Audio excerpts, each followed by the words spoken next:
L'Asvel est championne de France des espoirs, en attendant mieux peut-être. Le titre a été acquis samedi face aux espoirs mulhousiens. La victoire était impérative, elle était déjà presque dans la poche à la mi-temps. Il y a 17 points, 44-27.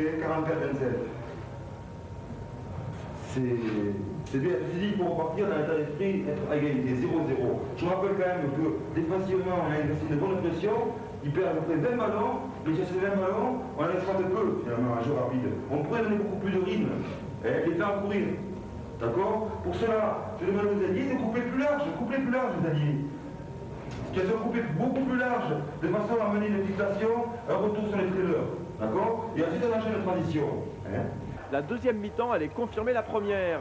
Un bel avenir s'ouvre désormais devant ces joueurs, même si tous ne réaliseront pas leur rêve de devenir les Dacouris des années 90. Tant que le joueur n'est pas sur le parquet d'une équipe de première division A et a du temps de jeu, on ne peut pas se prononcer.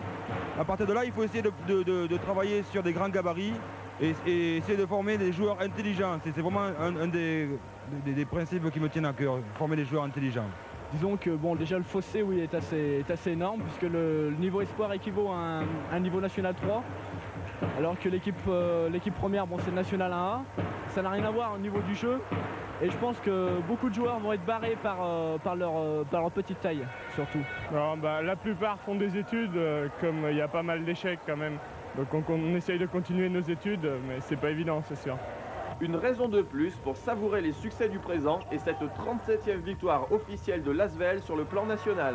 À la maison, on est invaincus. On pensait pas perdre ce soir, on était confiants. Et voilà, on a gagné, on est tous heureux, toute l'équipe est heureuse. C'est super.